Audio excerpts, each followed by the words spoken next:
Welcome back to the deep dive. So today, we are diving into a topic that's been generating a lot of buzz. We're talking about the U.S. Department of Education, specifically some pretty big changes that are happening right now. Definitely some big changes. Yeah, and this is something that affects so many people directly. Whether you're a student, a parent, a teacher, or just a concerned citizen. That's right. And to really dig into this, we've got some really interesting sources to work with. Primarily, we're looking at information directly from the Department of Education's website. Okay. And we've also got some remarks from President Trump himself. Oh, interesting. Yeah. Specifically surrounding an executive order he recently signed. So this is going to be a pretty deep dive. We want to understand where this department even came from, its history, Right. what it's supposed to be doing. What its actual purpose is. Right. And then, of Yeah. course, we'll examine these recent events that suggest, well, some pretty big potential shifts, maybe even its existence. Yeah. And then ultimately we want to tie all of this back to what it could mean for, you, the listener. Like, what does this mean for education policy moving forward? Really important questions. Yeah. So to start, I think it's helpful to go back to the beginning. Yeah. Where did this department, like the Department of Education as we know it today, where did it even come from? So the modern Department of Education, as a cabinet-level department, dates back to 1980. Mm-hmm. And it was established through the Department of Education Organization Act. Mm-hmm. This was signed by President Carter back in 1979, and it officially began operating in May 1980. Okay. So essentially what happened was they took the old Department of Health, Education, and Welfare, they split into two. So you had the Department of Education and then the Department of Health and Human Services. Got it. So the idea was to really give education a focused voice, elevated to a national priority with its own seat at the cabinet table. Interesting. So it was really about focusing in and having that dedicated space for education within the government. But one of our sources mentioned an even earlier attempt at a federal education department, something that I think most people probably don't even realize ever existed. You're absolutely right. It's amazing to think about how far back this idea actually goes. Yeah. Way back in 1867, there was a brief moment, just a brief moment in time, when a Department of Education did exist. It was President Andrew Johnson who signed the legislation for it. Wow, 1867. Yeah, and the thinking then was more about gathering information, providing guidance to schools, and much like, how the Department of Agriculture was helping farmers. Right. It was kind of that model applied to education. I see. Unfortunately, that early version didn't last very long. Okay. Within a year, it was actually downgraded. It became the Office of Education and was placed within the Department of the Interior. Oh, interesting. So it got absorbed into a larger entity. Exactly. It lost that cabinet-level status. So fast forward, over a century, the idea reemerges, and we get the Department of Education that we know today. So what does this department actually do? What are its main functions, its key responsibilities? Yeah. So the department itself outlines 4 core functions. The first one is establishing and monitoring federal financial aid for education. So things like Pell Grants, those grants that help low-income students afford college. Yeah. That's a key example of what they do. They set the rules and then make sure those funds are distributed properly. Okay. The second function is about data and research. They collect and share information on schools from all across the country, which is crucial for understanding, what's working, what's not, and identifying any challenges. Right, that big picture view. Right. Third is all about focusing national attention, bringing key education issues into the spotlight, and then recommending ways to make improvements. So that could range from, promoting effective teaching methods to addressing inequalities in outcomes for students. And finally, their fourth core function is ensuring equal access to education, making sure there's no discrimination and every student has a fair chance to learn and succeed. So those are some pretty big responsibilities. And I also noticed in our materials that the department is involved with the U.S. Interagency Council on Homelessness. Oh, that's right. And that kind of highlights how the Department of Education's influence can extend beyond just traditional schooling. Their involvement with the council underscores this commitment to supporting vulnerable populations, like making sure that young people who are experiencing homelessness, making sure they still have access to education. It's a pretty holistic approach. Exactly. It's about recognizing the broader context in which education takes place. Okay, so now we've got a sense of what they do. Let's talk about the size and scope of this department, because from what I saw in our sources, the numbers have changed quite a bit since it was first established. Yeah. So back in 1979, when it was first created, The Department of Education had a budget of about $14 billion, and they had a workforce of roughly 17,000 employees. Fast forward to 2021, and while the staff had actually decreased to a little over 4,000, making it the smallest cabinet agency in terms of personnel, Okay. the budget had grown substantially to $268 billion in 2024. So quite a significant increase there. Yeah, that's a huge difference. So even though they have fewer people, the financial impact is clearly much larger now. Exactly. By 2025, the department's budget represented about 4% of total U.S. federal spending.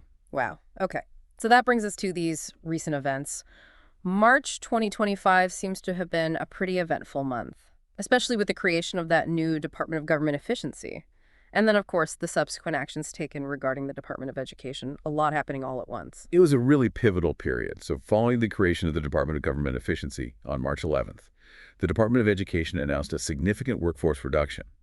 Reports said that almost half of its employees would be let go. Okay. But the real turning point came just a little over a week later. On March 20th, when the Trump administration signed an executive order. Right. The stated goal of this order was to close the Department of Education to the fullest extent permitted by law. Okay. So that's a really important distinction. The president can't just shut down a department that Congress created, right? Absolutely. You know, the executive order sends a strong message, but the actual closure would require the approval of Congress. Remember, it was Congress that established the department in the first place. So while the executive branch is making its intentions very clear, the final say rests with the legislative branch. So it's not a done deal by any means. And this isn't the first time we've heard about attempts to eliminate the Department of Education.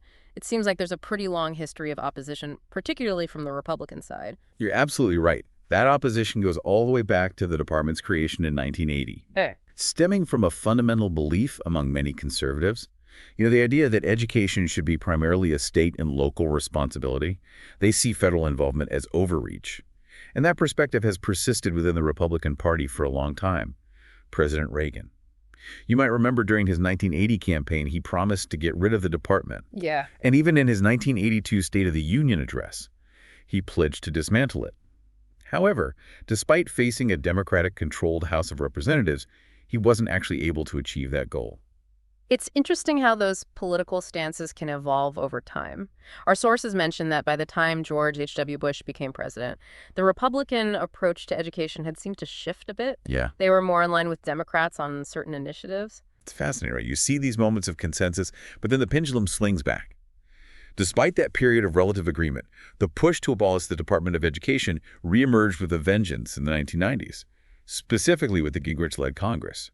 And that idea continued to surface in Republican platforms and campaign promises. Yeah. We saw it in 2000, 2008, 2012. Wow.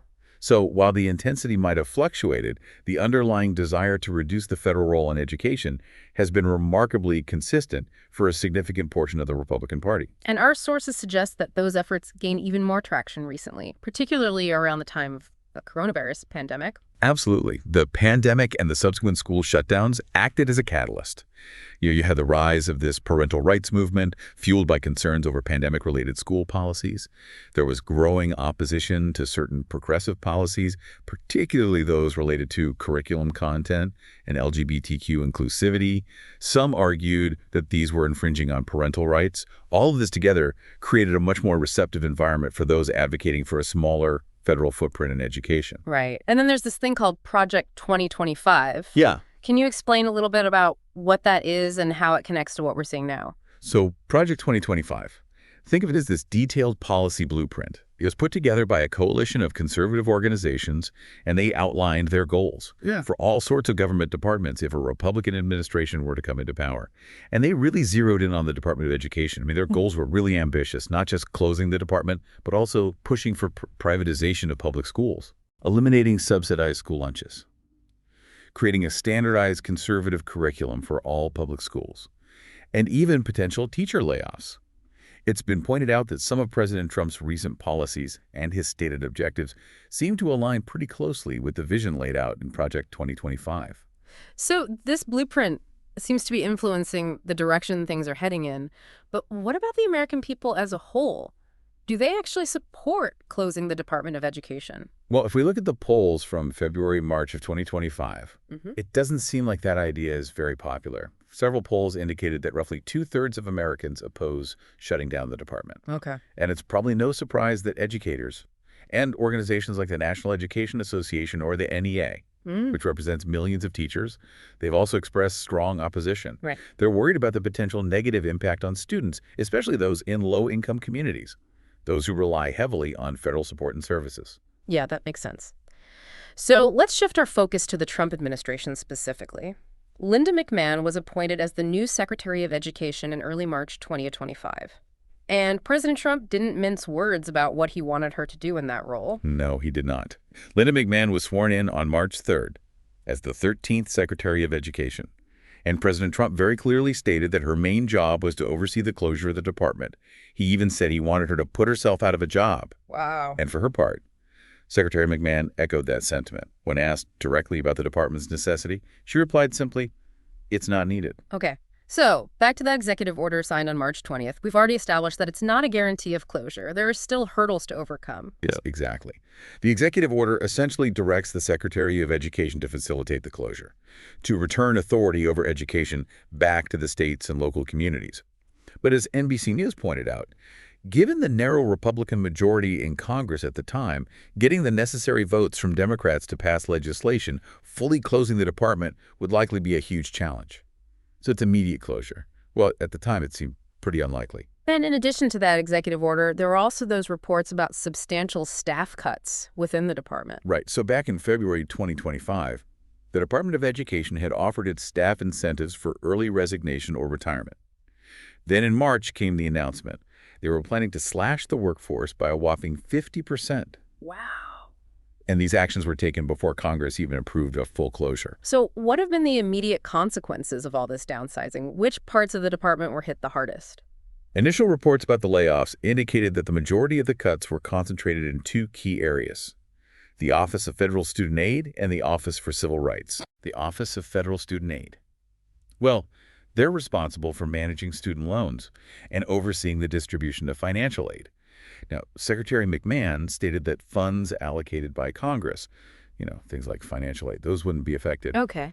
But with so much staff turnover in the Office of Federal Student Aid, well, there were a lot of concerns about administrative challenges. I can imagine. Potential delays, complications for students who rely on that aid. Yeah, if you're depending on federal aid to go to college and suddenly there are fewer people to process everything, Right. it creates a lot of uncertainty, even if the money is technically still there. Exactly. So it's good to hear that programs like Pell Grants and Title I funding are supposed to continue. Yeah. But I imagine having the right people in place to actually administer those programs is pretty crucial. It's absolutely essential. The Trump administration promised to maintain that formula funding.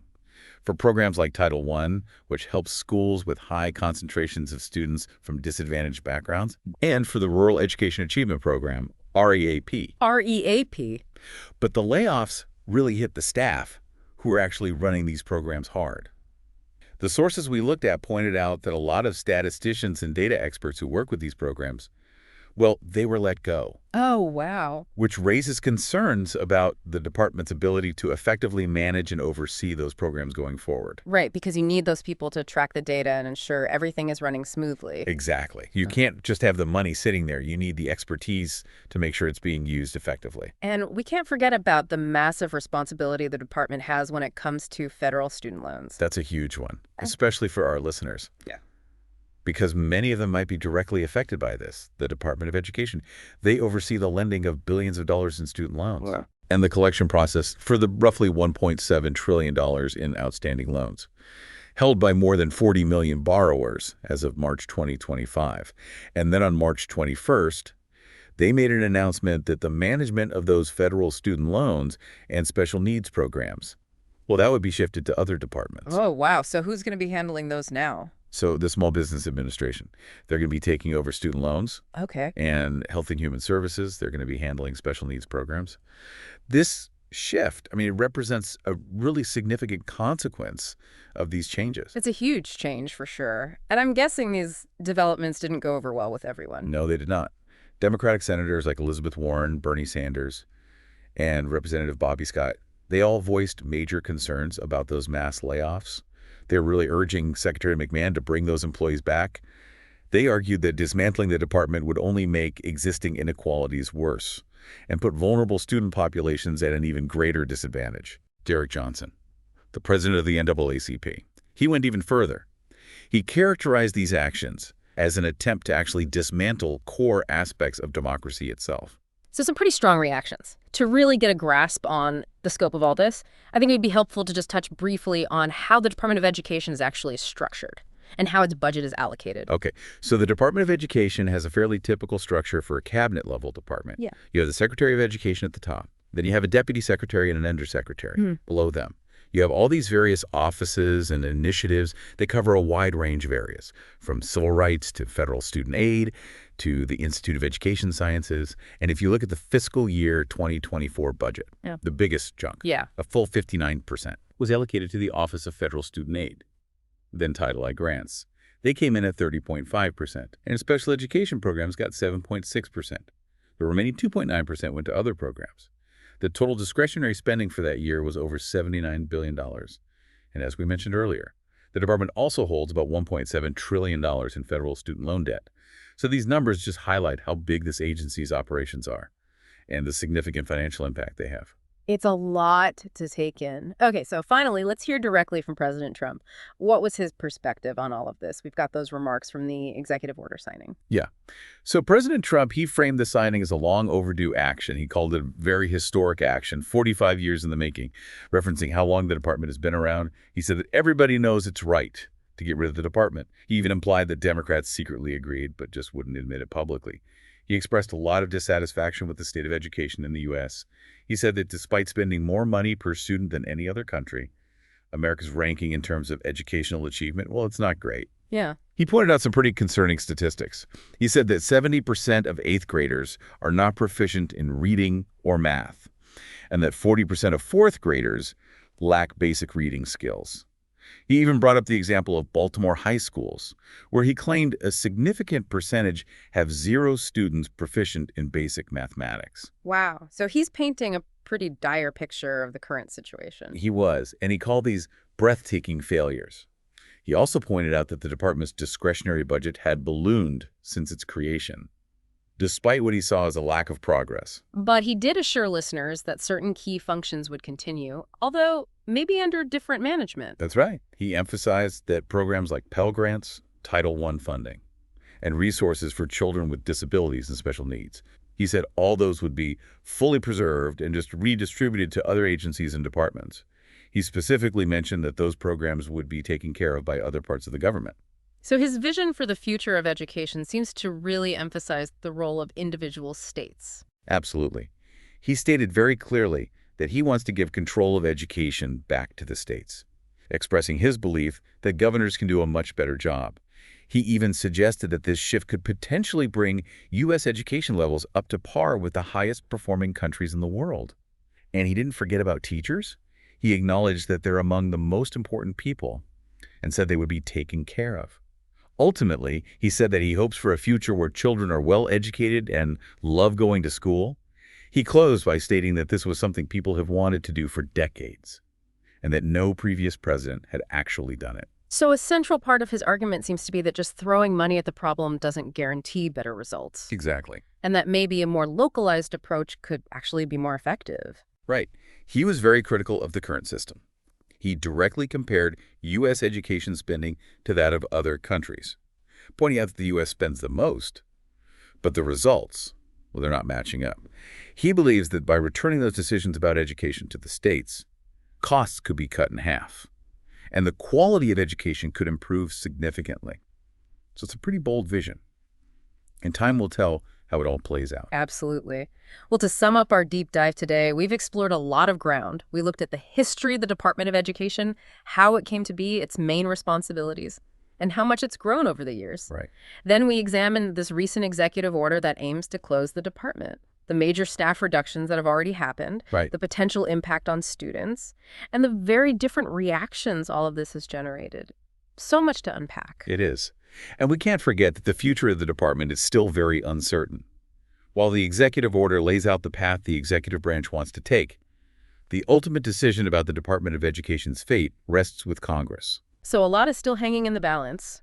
This whole situation really gets you thinking about the role the federal government should play in education. So to our listeners out there, take some time to consider the implications of this potential shift.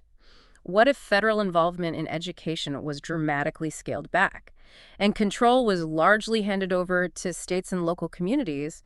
What would that mean for equity between different states? Yeah. The overall funding levels, the consistency of education standards across the nation? It raises a lot of important questions. Think about what parts of the current system work well and what areas need improvement, no matter what ultimately happens to the Department of Education itself. This conversation is far from over. Definitely a lot to think about. It is.